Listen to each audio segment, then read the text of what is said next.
to talk to Devita Saraf, and a little bit of a preamble for the program. This is a program that's between Inc. and Herky called Inc. Her, where we are celebrating the stories of 49 women. So we'll do all the interviews, and then there's going to be a book.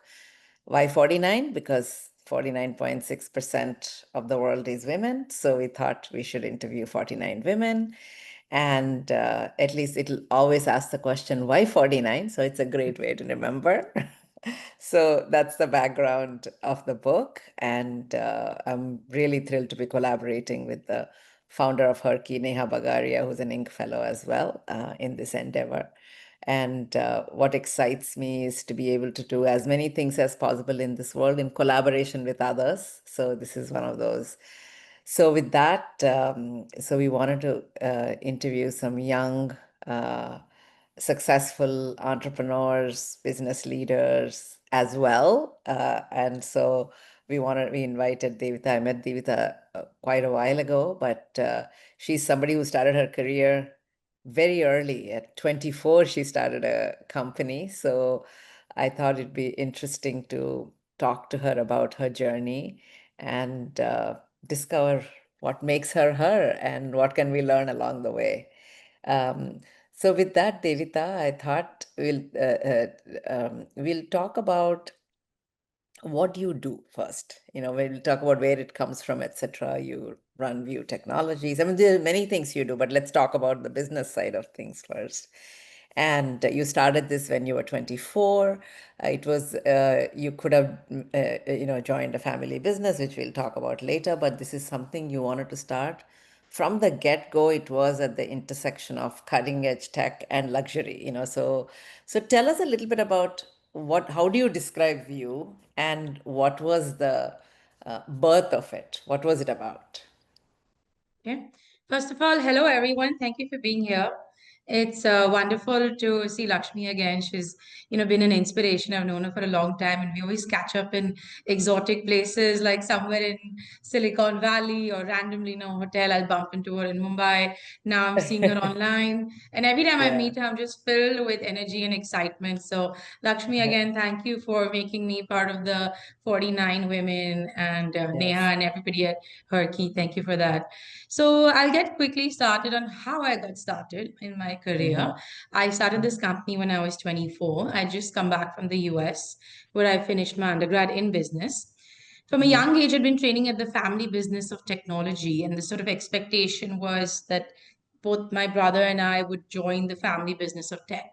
And I think that experience of actually working in ground in India, traveling the country, meeting our teams, etc., helped me understand that, Indian owned brands often are at a disadvantage because they're seen as a low cost player compared to Mm-hmm. a foreign brand that's seen as more desirable and a high cost player making all the sort of premium and profit in the market.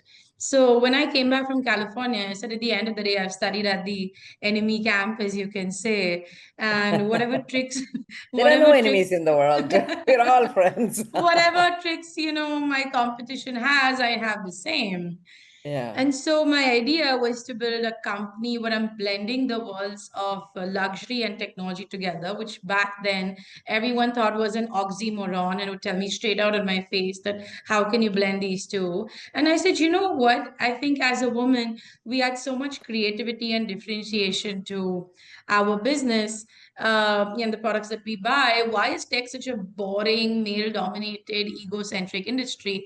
How do I sort of bring in this fresh air of feminine energy, creativity, senses over science, make it customer Mm-hmm. centric, a great company culture? So I wrote my business plan when I was 24 with the idea of Mm-hmm. bringing, and it's called View because it's what you see. It stands for Yeah. VIW, but it's a display company, so it's what you see on TV, but it's also your vision. Because when people ask Correct. you like, Yeah. "Hey, Lakshmi, what's your point of view?" It's what's Yeah. your thought and vision. So since the Yeah. beginning, I always knew I wanted to build a sort of cult brand, Apple style, and Uh-huh. the business plan that I wrote way back in 2005 is still relevant. Mm-hmm. Yeah. So okay, it's one thing to say I want to do it. It's another thing to have a go at it at it and actually find the customers and things like that. So when you started you referred a little bit to growing up in a family where you saw the business side of things, etc. You know, your father had Zenith, and a little bit of a background is way back in 91, I think, way before maybe you were even thought of at that time. I worked very closely with Zenith in US to create the first laptop ever in this Oh world, you know. my So we had God, like, yeah, so we icon. worked with only six companies at that time, and Zenith was one of the largest manufacturers of, you know, computers. There were no laptops in those days. So I Yeah, remember in 91, I had the first ever made Zenith laptop in my hand, and so we worked very closely with them. And but anyway, your father was in that business. I mean, you were in the, I guess, the technology business at an early age. I mean, you saw that it yeah. was not, you know, electronics. I mean, it's actually cutting edge technology that you were seeing from the time you were a kid. So tell me a little bit about what were the dinner conversations like? I mean, like, what did you observe? Did you go to the showrooms and spend time there? Like, what was your exposure like as you were growing up? I think it's very interesting. I was grown up, first of all, in a very gender equal environment. The Mm-hmm. focus was equally there on my brother's education and career as mine. So a lot of people think that I'm a sort of rebel child or something. But I think, these days you also have a lot of progressive, forward thinking parents. And not only my parents, my grandparents also very progressive. And I absolutely hated studies. I mean, I think I love business school. I'm going back to Yeah. Harvard next week for a course, but I just felt like the, cookie cutter education system in India was rather suffocating. So then I Mm-hmm. realized that if I want to do something with my life, I would Mm-hmm. rather sort of follow technically the men in the family and, go to this magical place called office.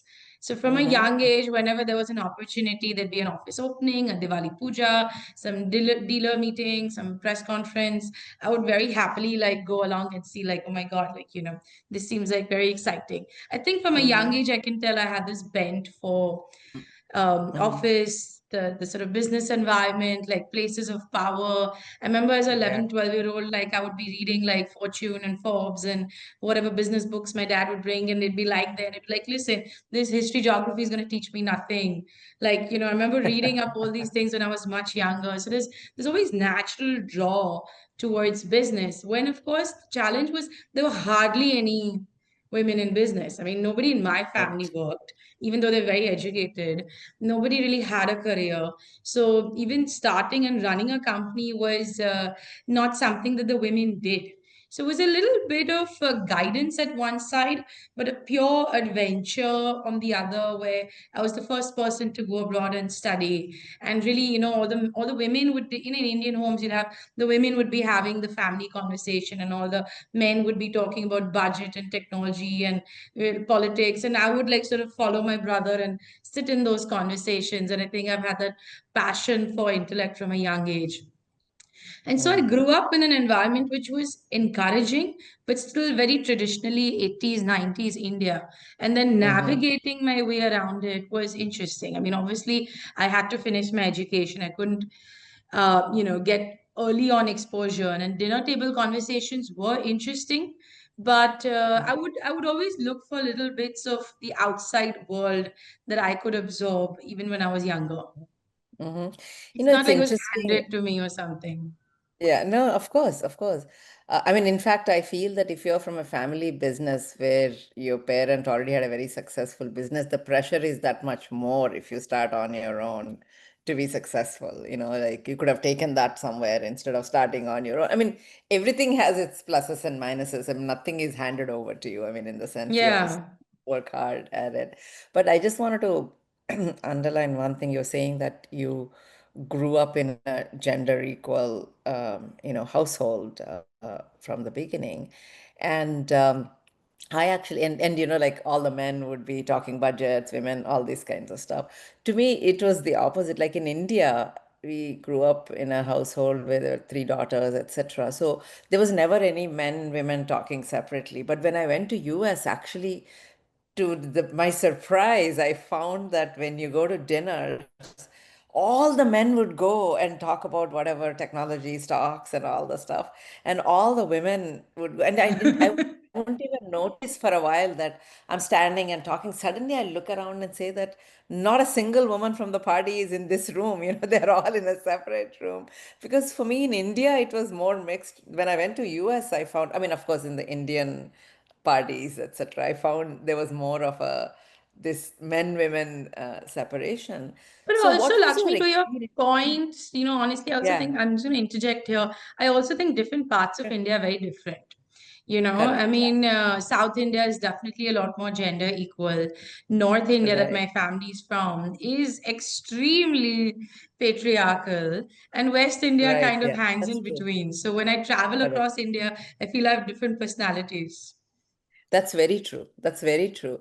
So when you actually went to you went to Harvard to study, right? I did Your my business undergrad at USC, and then I did my USC. Okay. OPM Oh wow, sort of I'm in LA fuller right grad now. in. Oh, you are? I'm Yeah. coming to the US next week. We should catch Oh, up.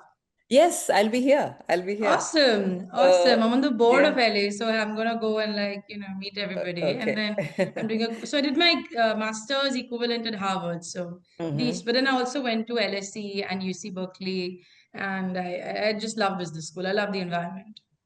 So when So did you good. go to US for your undergrad or grad school? Both, both. So I moved Both. to the Okay. US, and my family was aghast when I told them I want to go to the US to study. I mean, trust me, as I said, I grew up in an environment which was even gender equal at home, but the world itself was quite traditional. I wasn't even allowed to take like a Yes. taxi alone or something. And suddenly I'm like, Yeah. Meko America jane ka hai. And they're like, go for how many weeks or days? And I said 4 years. What? Yeah. How can you go so long? Go for 3, 4 months. I'm like, listen, it's business school, not some cooking school course. I Yeah. need to Yeah. get a degree. And I went alone. I did my application on my own, did my visa on my own. I was the only child at orientation whose parents didn't come to drop her because I kind of at that Uh-huh. point just like left and went. So I did my Right. undergrad in the US, completely changed my life. Uh-huh. And then I think all my education and most of my exposure to the world and business has been from education in the US. So, when you came to US, did you find, especially when you came to the undergrad here, etc., did you find a different environment that opened your mind in a very different way? Or, I mean, tell me a little bit about what was what did you feel was different when you came to US or when you went to US? So let me put it this way. You are one day in class in an all girls convent school, you know, thick, oily hair, uniform, tradition, cookie cutter, do not ask questions, obey. To the next day, I'm in UC Berkeley, which is where I first went, doing Mm-hmm. at 18, I just turned 18. At 18, doing Yeah. a management of technology MBA level class. And the Yeah. professor is asking for my opinion. And I say, wow, Yeah. someone actually cares how I think. And I was always this very Yeah. enthusiastic person, and like, just raise your hand, and this all this class participation. Then they ask you to present, then they ask you to think. I said, wow, you matter. Your thoughts matter. Yeah. Your classmates' thoughts matter. And doesn't Mm-hmm. matter your age or gender or background. Like, it's just such a world of thinking. And I had this Mm-hmm. professor called Michael Shaw at UC Berkeley Mm-hmm. who taught this class of management of technology. And he used to Mm-hmm. tell me, he's like, Devita, I want you to be an iconoclast. An Yeah. iconoclast is someone who questions a common idea. And Yeah. I realized that in the US, being a rebel or being different is considered a sign of individuality and success, as Mm-hmm. opposed to, say, in the Indian schooling system back then was seen as a sign of disobedience. And I Correct. realize Correct. very often in life, and I still follow this today, it's not necessarily you, it's also the environment around you. You have Correct. to make Correct. sure you're always in environments that are conducive to your dreams, your thoughts, your personality, your perspective, because otherwise, Mm-hmm. it'll just be a fight. And my time in the US, it just taught me, I think, to sort of really blossom in the way that, I started a student organization when I was there, which is still there.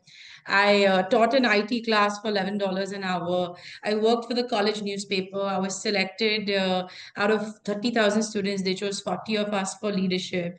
So I really Mm-hmm. wouldn't have been any kind of Mm-hmm. entrepreneur and leader if it was not my training back in the US. And that's why I keep going back for courses. I mean, I will Yeah. still say that the education there is par none. Mm-hmm. So once you go, in your formative years, in your young age, 18, 19, 20, that is the age where you're forming your personality, your business, your professional personality, so to speak, etc. Yeah. Then when you came back to India to actually start your company, etc., in what way did you bring that back to India, whether it's in your company, with your colleagues, or who you hired? So, you walk with a very different persona than the one you went to, where you don't think it's odd to question things. So you want teammates who question things. You don't want just yes people as your teammates, etc.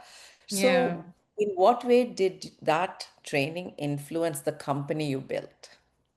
It's such a good question, Lakshmi, because this is something I brought up like decades ago. And there's Mm-hmm. something they teach us in business school that says culture eats strategy for breakfast.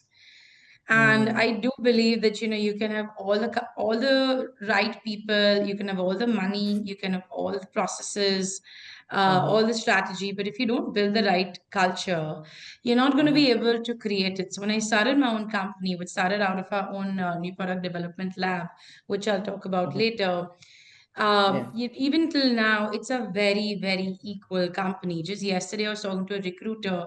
I said the company culture, first of all, again, age, gender, background, religion, nothing matters. It's about, how smart you are, how committed you are, how hardworking you are. Secondly, it's a very equal environment. Like all of us would sit together on a table. Doesn't matter if you're, the head of marketing or head of product or a store manager or, some basic young trainee. We call it all staff meetings. It all sit together, order pizza, and talk in a way where everyone's respected. And even like the Mm-hmm. culture in the company, I think is a very positive. Like no one really feels that there's no hierarchy in the company which I've started, to the level where in the US, for example, you don't have so much base level facility staff that is bringing you tea and cleaning your desk. And I'm very strict on cleanliness, and I will literally like take tissues and like clean my own desk and pick up stuff that's fallen on the floor. And then the team in India is like, Madam Kariye, humko bhi karna padega. And I see that they come in the same way, like they'll help a colleague Yeah. lift something or maintain their stuff, not like, Are, ye lao, wo lao. So I think when I am an example for people that all of us are equal, all of us can do our own work, all of us can be in our prime minister's terms, Atmanirbhar. I think that sense of equality comes in because you're not creating hierarchies of, oh, this person's junior than me, they'll do that. And this person's Mm-hmm. senior than me, he will only do that. Mm-hmm. There's never a question of hierarchy because it's all teamwork. It's all everyone's opinion counts, everyone's thought counts. There is no differentiation at all on, as I Mm-hmm. said, age, gender, religion, background, or anything. And I think Mm-hmm. that culture is something which has also helped us retain talent because I have a very strict no revolving door policy. Anyone who leaves Mm-hmm. the company, no matter what, can't come back. So people who Mm-hmm. often go to other brands, then they tell their colleagues that, listen, we want to come back, we're not, because the environment, the culture, the systems are just not the same. So this is something that I think I learned in my experience there. And when Mm-hmm. I train and teach and mentor my team, and I really tell them to develop their own personality more than just, paying them with higher salary, it's also telling them that I want to give you real growth. I want you to Mm-hmm. feel like the star of your own neighborhood, like you really are the Mm-hmm. success out there. So I Mm-hmm. think that what I liked about my studies in the US, which I brought back, is one is there's a lot of structure and systems in learning. The second, there's a Mm-hmm. lot of professional and personal development, which Mm-hmm. as a boss, you're also a coach, which I brought to my team. And I think that Mm-hmm. 100% would not have been there had I not got that exposure when I got the chance to get mentored and coached. Yeah. So now View is a technology company, etc. So in what way over the years has the products changed, the offerings changed? I mean, technology. Which year did you start View? 2000, I wrote my business plan in 2005, but 2006 we Okay. first opened our stores. So now, I mean, basically almost 20 years, right? And Yeah. how has obviously the products have changed, the environment has changed, etc. So in what way has what View sells or what View offers has changed over time? So, Lakshmi, this is something when people build a company based on innovation, they need to know that they have to create the systems for it. So, actually, before I started the company and rolled out our first products, Mm, I wanted to build the business on actually Mattel has this division called the New Product Development Center. So, I mm-hmm, spent 1 year, which is between 2005 and 6, going to the top product innovation labs in the world. So I went, of mm-hmm, course, to like the temple of product innovation, which was MIT Media Lab. I mm-hmm, went to Intel's innovation labs in Oregon and in mm-hmm, Malaysia. I went to Taiwan's innovation lab in called ITRI in Hsinchu. I mm. went across to IDEO, which is Apple's lab, and Yeah. really understood this sort of human factors approach in product development. Because a lot of people when they work on tech, they work on R&D, they work on making the spec better, whereas what Mm-hmm, interested me is how do I make my product more customer centric. How mm-hmm, do I make it something that is multidisciplinary in the way the approach of innovation is. So this mm-hmm, lab which I set up, which is still there, has an 18-month timeline from the time we start working on a product idea or a customer problem. And then within 18 months, we launch the product in the market. We do a certain amount of testing, prototyping, designing, etc., before it mm-hmm, heads out to the market. And then we get it manufactured, like the way, very similar to the way the Apple does it, that they get it manufactured by Foxconn, etc. So having this pipeline of constant innovation, we've done over 40 successful product launches. We do about 2 or 3 a year. And in fact, now we built, please come and visit us next time, called the yeah. Museum, which is the Museum of View. And Oh, so wonderful. we've created this it's the first museum of product innovation in India, where we've created Mm-hmm, this journey of the company and how iconic products took the company to the next leap ahead. Because as a mm-hmm, product company, whether you are Sony or Apple or View, what takes you ahead is always a great product, always a hit product. And mm-hmm. so, this is something that the products keep changing. The focus of the product, the output of the product may change. The technology, of course, upgrades, but the approach to building it is the same over so many years. Mm-hmm. Yeah. So tell me about the latest products you have that have been in development for 18 months or new things that are in development right now. Oh, the new things are. Can't say Okay, because we have a lot of sure. hot competition heavy on our heels. So interestingly, my lab only has access to selected 10 people in the company under biometric security. So the Tony Stark lab. Even the Uh-huh. rest of the management or sales marketing can't go there till the Yeah. product is not ready to hit because we Mm-hmm. have so much competition. So everything is Mm-hmm. launched, everything is worked on in stealth mode. But Mm-hmm. we have three ranges to answer your question. One is the Masterpiece range, which is my high-end TV. This is Mm-hmm. a TV that's made in a shade called Armani Gold. It's a metal TV. And we realize that people in India, Sorry, what shape did you say it again? What shape? the shade called Armani Gold. It's a sort of Okay. like champagne gold blend, which is Okay. something we specifically worked on. Because when Mm-hmm. people in India want a luxury product, they just don't want a black box. They want Correct. something that goes with their decor. And, Yeah. I know the taste of people in India. And on this TV, you have a frame software, but Samsung frame allows you to put a foreign art. We realize people in India love their own photos and their family photo and I don't know, Yeah. God photo or something. So my frame TV allows you to take a picture and actually frame it on your TV. The Oh, second wow. product that we have is the Vibe TV, which is the world's first TV with an integrated sound bar, which is a TV made to give a home theater experience in a modern, smaller apartment. And Mm-hmm. then the affordable product, which is actually my affordable but competition's mid end, is the Glow series, which is again very Gen Z, a product that has everything in terms of great features at a great price. So strategically, it's like a car company. You know, you have like E Mm. class, S class, or like Corolla, Correct. Camry. Yeah. We maintain these series, and then the features and Mm. innovation changes because target audience wise, the Masterpiece series reaches the HNI audience. Mm-hmm. The vibe is between both. The Glow series is for an audience that we call Henry. Henry starts for high earner, not rich yet. Mm-hmm. So Oh, nice. Yeah. this is this is the aspirational audience who will say, "Oh, my boss has a high-end view TV. Maybe it's out of my budget. Chalo, let me buy the Glow series or something." So if you Mm-hmm. really want to build a business in India, you have to make sure you reach the premium audience, of course, which sets the tone for the brand and makes it sort of Mm. acceptable in the top places.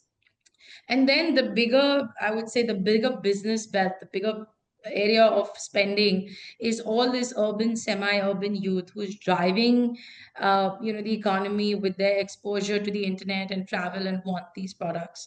We don't Mm-hmm. sell to the bottom of the pyramid and lower because there's no profitability there. Honestly, Correct. the cost of logistics and marketing are insane. So when we work on these things, everything is very strategically thought through that this is the customer, this is the product, this is the distribution, these are the price points, this is the marketing, this is where we market it. And I think Mm-hmm. we work very strategically over the years to keep the brand relevant, but at the same time Mm-hmm. bringing in good volume so that you're not a niche brand. Mm-hmm. So, what kind of uh, uh, customer service or behavioral economics or research into people's desires, etc., do you do? And I remember like way back when when we did Pentium processor and things like that. You do all these customer focus groups and Yeah, things like that, right? It's amazing to like sit behind those mirrors and one-way mirrors and watch people's reactions and yeah, stuff. There's so much you think you know, but when you actually test it with customers and ask them, it's a different ball game. So yeah. how much of your time, your personal time, goes into actually studying what's happening? And tell me, in the 20 years that you've been doing this, in what way has your Indian customer changed, especially maybe your Henry customer? How have they Sure, changed? sure, sure. Interesting, because by the way, the museum is based on what I saw at the Santa Clara office of Intel. So Oh, okay. yeah, and I Again, my have alma to mater. I I have to actually give credit to Intel for the both of you Yeah, also because when I was working at Zenith, I had the idea to build this NPD lab, and I approached that time at a meeting with Jason Chen, who then became CEO of Acer, and I said, you yeah. know what, I feel that India needs a lab to make products for its own market rather than just taking like I don't know some Mm, replication of a Mexico product or something. And he yeah, said, okay, fine, Intel will fund you. And so the idea was to first build this innovation lab with Intel back in the right. day. And then at some point, the entrepreneur in me said, you know what, just a lab is not enough. Why don't I make a company out of this? But Correct. Yeah, I yeah. definitely owe it to my time at Intel. Again, the approach that you're mentioning of really Mm-hmm. studying the customer, getting really deep down in, Mm-hmm. geographically. I have an aunt who lives in Kanpur and she was a school teacher. And I remember Intel doing this Teach to the Future program all the way down there. Correct. And Yeah, and you know, and it yeah. really is worked so close with that team. And I said, at the end of the day, they make a processor, which is the most B2B product there ever is. But they Correct. have their reach all the way to like a small school down in middle of UP. And I think that sort of breadth of involving the world in your business and product would definitely Mm-hmm. have shaped what we are. And I think what you talk about the Indian customer, it's fascinating to see the growth. When I said in 2005 that I'm going to build a premium brand out of India, everyone thought I was an idiot. Mm-hmm. And I didn't even get any VC money. because all these Mhm. years people, but India is a janta market, it's a price market. Either premium nahi Mhm. bikega, Mhm. I don't know, nepo kids and all, what do you understand and all. I said, listen, Yeah. all these people are getting foreign salaries, they're studying abroad, there's something called social media going to come in, the market Mhm. is going to become more and more premium. Mhm. The economy is going to grow. If you looked at any macro charts from back in 2005, it would show that the economy was growing, but I think Mhm. sort of seismic shift was very like under the radar, and people didn't see the market the way they did. And I could see Mhm. this because, as you said, I'd gone to America, I'd come back, traveled Mhm. across small town India, and Mhm. seen that, okay, there is this sort of exposure, there is this sort of, Mhm. liquidity that's coming in people. And what I Mhm. find over the years is that definitely the younger generation, unlike the previous generation, who were a very like safety first, saving first mindset, the younger Mhm. generation is a lot more, lifestyle first, or even younger Gen Zs are very like YOLO, you live only once. Zindagi na milegi Experience first, dobara.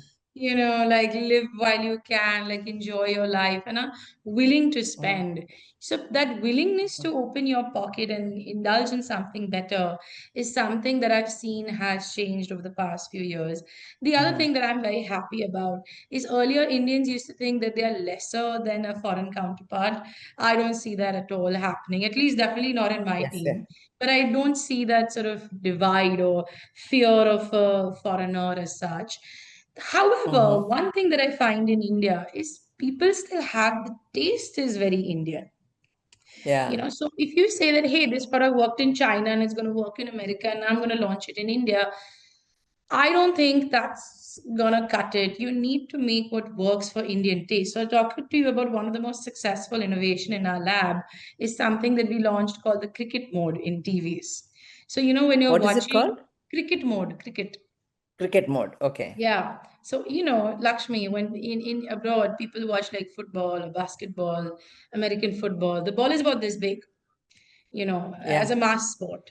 In India, they watch cricket where the ball is this small, going in the air at a high speed, and the cameras can't catch it and can't relay it often. And so you have the third umpire telling you where the ball went.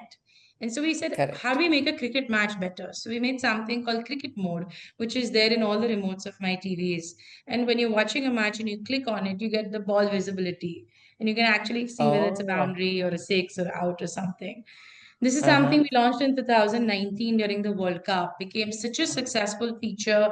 We've run it in all our products, and now we made the sound equivalent, so that that Okay. ultra edge, that sound, you can actually get the nuance of it. Correct. So again, this Yeah. is something that a Sony, Samsung may not do abroad because they will say, you know what, we want to innovate for the whole world. We have the Correct. capacity and the interest to develop for India. So all our Correct. innovations we make for India. And interestingly, now say we're selling in the Middle East and we're selling in Africa and a couple of other places. They see that okay, these innovations are also relevant to us. So there's a Correct. lot Yeah. of change in the Indian customers' ability to spend for sure. Mm-hmm. Their knowledge is very high because thanks to the internet and travel. And Mm-hmm. as I said, but there's still this sort of Indianness that all of us hold on to, Correct. Yes. that Yes. we want to maintain. And whether it's in our Correct. food, our living, our entertainment, we Yeah. can't be totally whitewashed out there.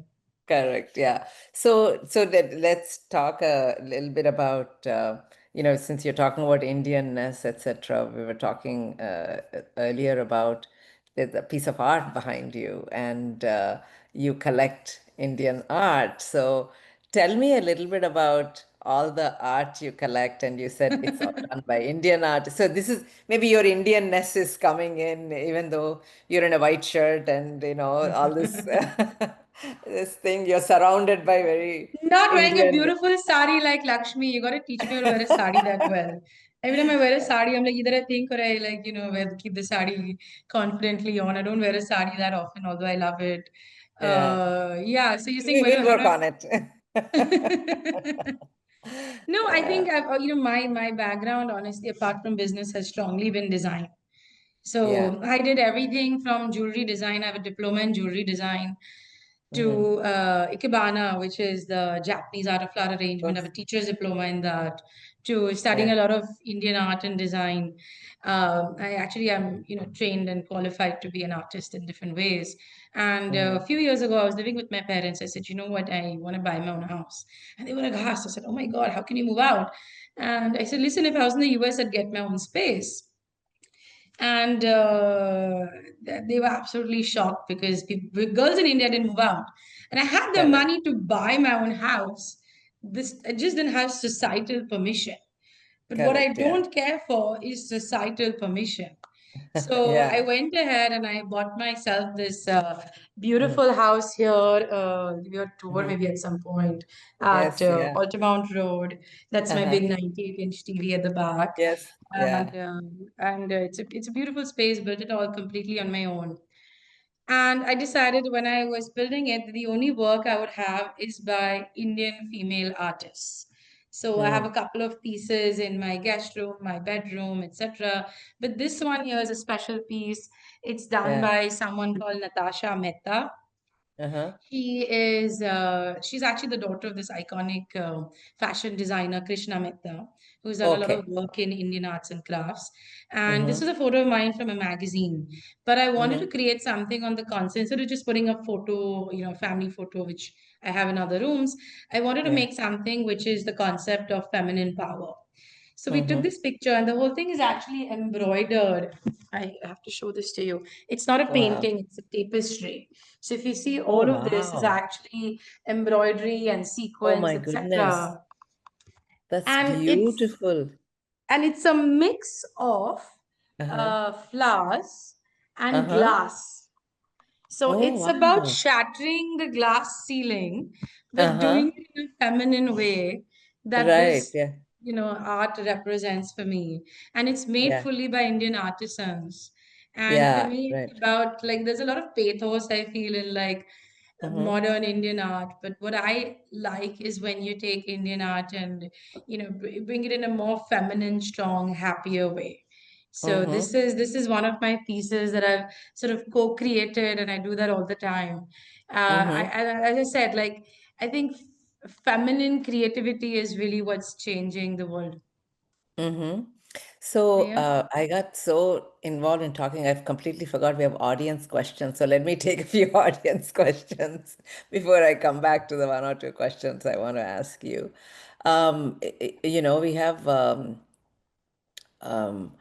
We have um, Akanksha who's talking about it's great to understand about the organization, to have a lot of focus on product, etc. Um, how it says there are no basic information to reach your service centers. And so what is the best way to reach out for basic servicing? So is this what is your approach to service? Like how can they find out how to service their products?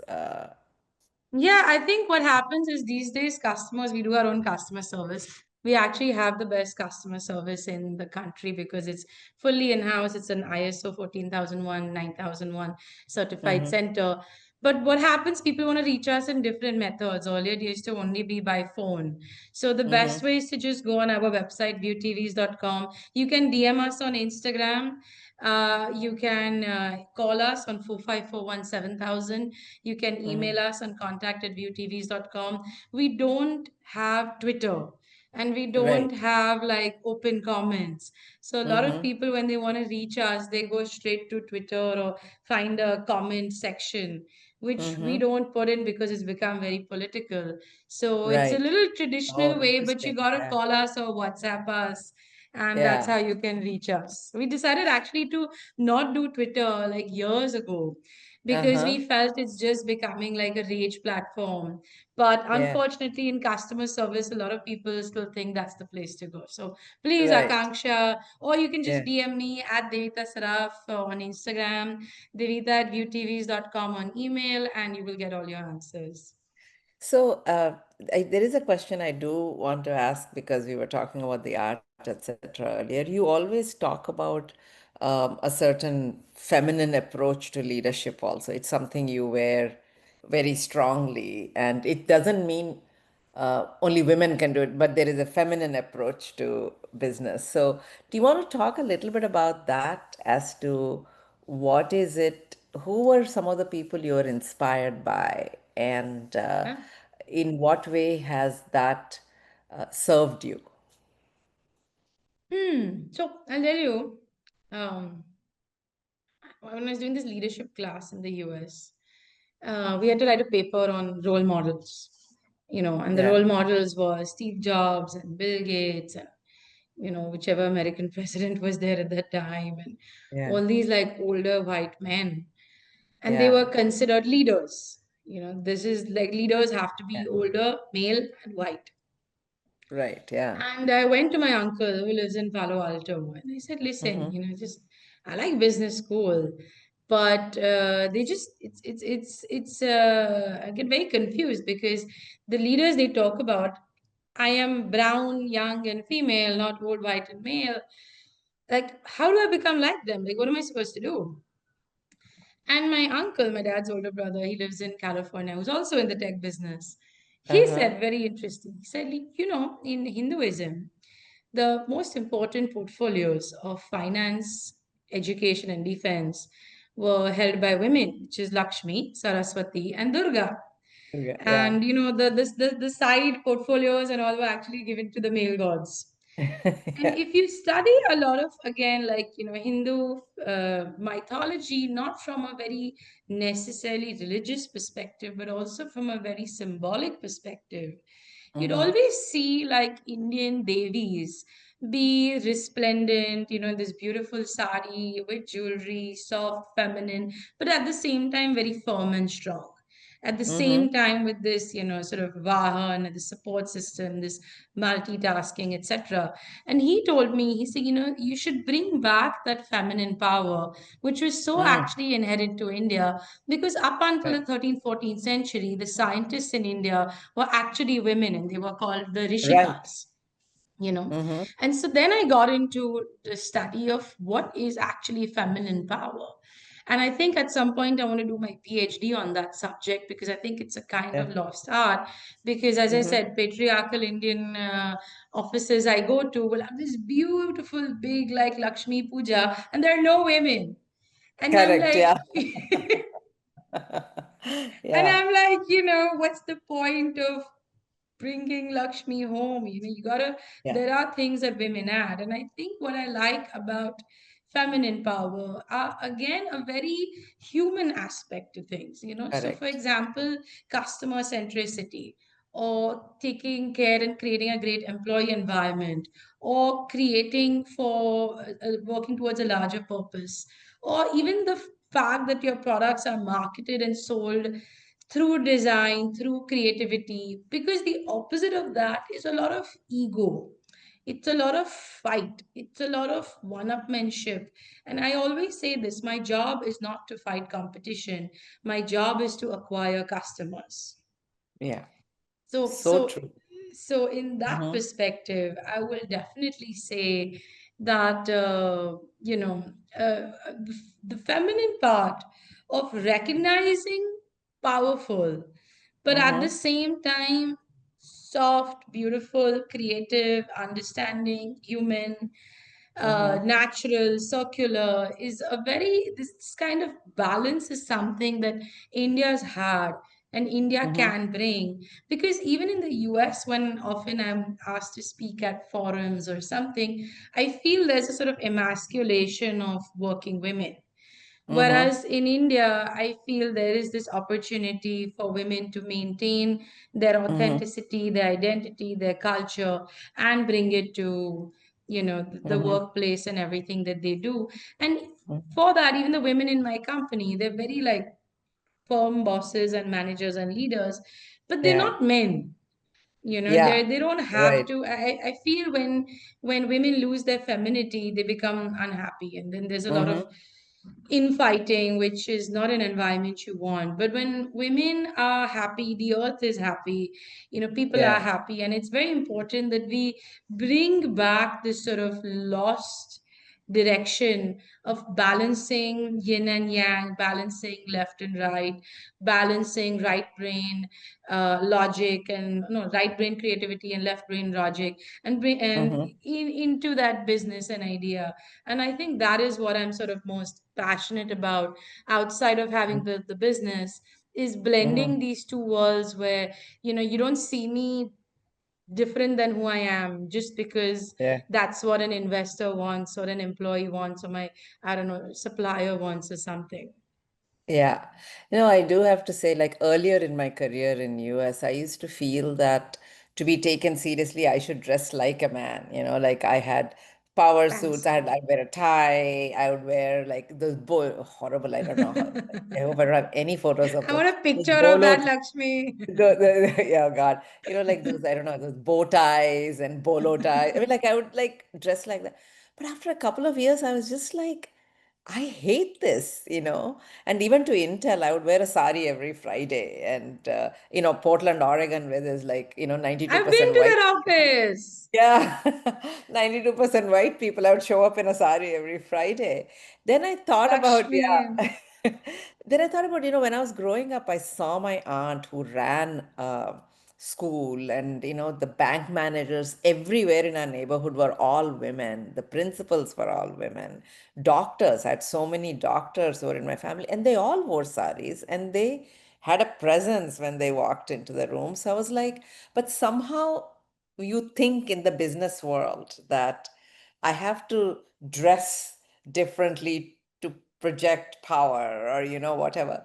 But power has nothing to do with what you wear. It's the confidence with which you walk. You could be, eh, you could wear a sari or a salwar kameez. It doesn't matter what you wear, but it's very interesting. Like, we misunderstand that femininity with clothing. We misunderstand it with the tone of voice. You misunderstand it with, so many other things. But it's just an approach. And I love Correct. what you said in terms of it's that approach. Don't try to be someone else. You naturally have this. So Yeah. it's that approach that's important.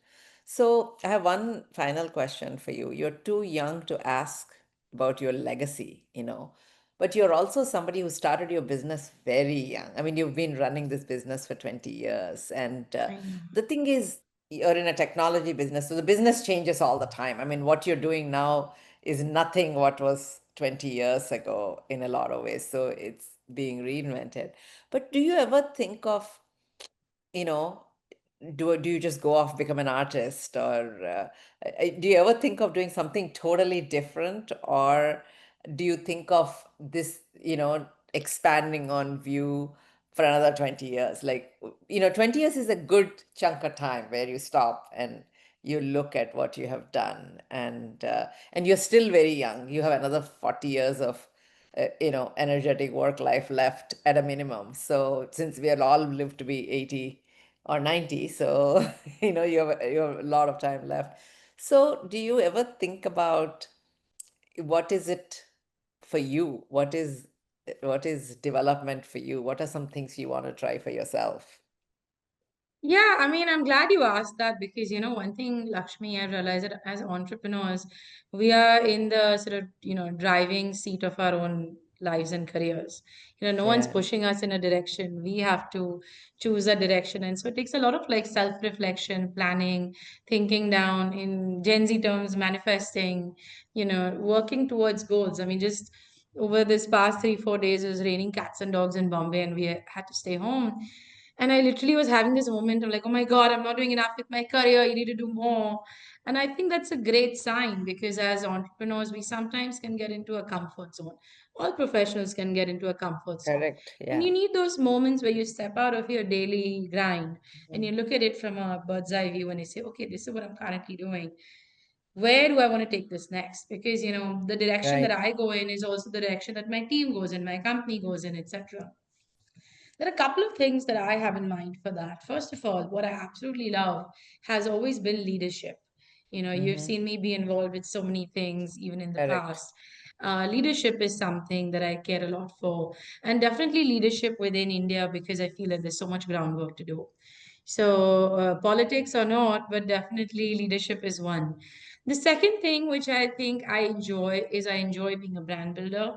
I think I'm good at that. I enjoy the customer part of it. I enjoy the team part of it. I enjoy the product part of it, the distribution part of it.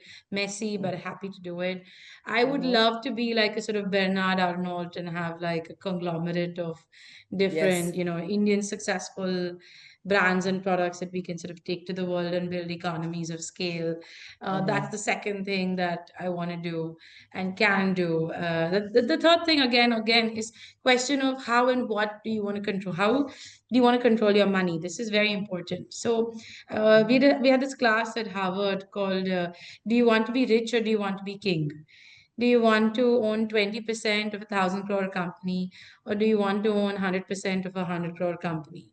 And, Mm-hmm. you know, like you can clearly tell from my personality, I'd rather be king and manage Yeah. my own business, because sometimes I have a vision that people don't buy into and it takes 10 years for it to become Yeah. successful. But I need Yeah. my time and space to do it. For which I realize at the end of the day, I have to kind of be my own VC Mm-hmm. or find the right partners with which I can then continue to build businesses. But Mm-hmm. that kind of growth, liquidity, and control planning will help you decide where you want to take your career. That do you want to Mm-hmm. dilute and grow? Do you want to keep it the level it is with sort of Hindu rate of growth? Do you feel you want to take a capital injection from another source? So I think at some point, at you know, in your 40s or 50s or whatever, and you've learned everything that is on the operating side of the business, and as a Mm-hmm. business operator, you know that this is how, you know how to run a company, what your skill sets are. You also have Mm-hmm. to switch gears and think like a business owner or a promoter as to Mm-hmm. what kind of shareholding or financial patterns work for you. I'm not a Mm-hmm. massive spender, like let me put it, I'm a very judicious spender. We spend, but we spend well. Like on a 1,000 crore top line, we'd spend like 12 crores on marketing, which is Mm-hmm. abysmal in the industry standards, because we Mm-hmm. really like, you know, it's a low margin industry, but that you can make a great profit if you maintain your operating costs. So I Mm-hmm. know what my skill sets are, I know what my drawbacks are, and based on market opportunity and who I want to involve in the business and how much money I will be keep putting in, I will kind of see the direction of my legacy and career.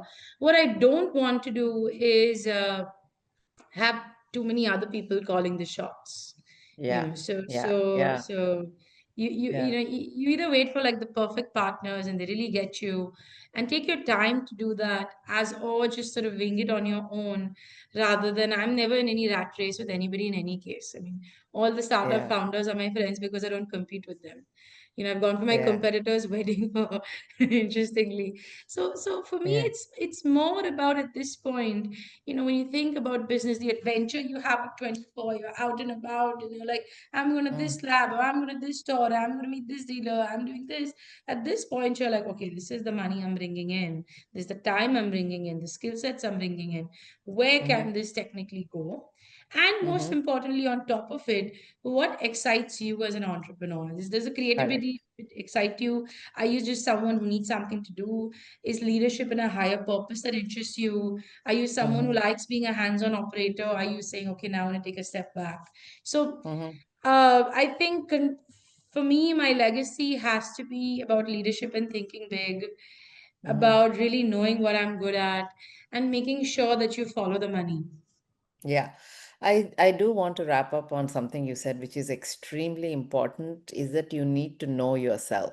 You know, you need to know, are you somebody who wants to be 5% owner of $1 billion company or 100% owner of a $100 million company? You know, like it's very, very different. And that means you can't complain about not having one status or the other either, you know, so you have to accept that, and then uh, follow that. Like, for example, for me, I knew very early I did not want to be a CEO of Intel, or I had no such ambitions. But I love being like the right chief of staff of, like, working with Andy Grove on a project or working with Craig Barrett on a project. I mean, that's what excited me, is to see it in action, but to be part of something. But then I cannot complain, like when my close friend becomes the president of the company or whatever. I can say, oh, how did she become and not me? Because that's not the path I chose. And you have to be Yeah. okay with that. So I really want to wrap up on that. I think it was a beautiful thing you said in terms of you know yourself, you know. So then it does, all the startup founders can be your friends, whatever. There's no comparison. That's the path they chose. This is the path you chose, you know.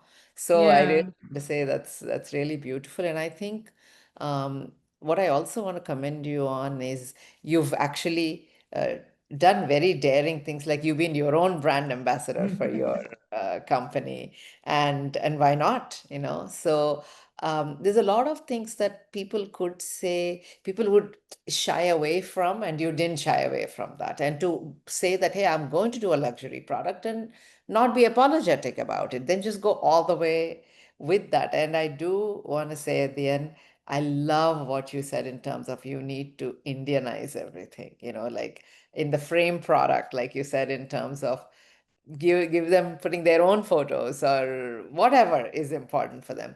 So I think it's really beautiful how you have done, and here for the last 2 decades, and here is for the next 4+ decades you have in your career to do all the great things. But and I truly hope that you have the best conglomerate. I think it's a fantastic idea, and I hope, and there'll be a lot of people like you who are doing things that you can maybe bring under your fold and let them grow. So here is best of luck to you, Thank Devita, and you. I'll call you and we'll get together when you're here.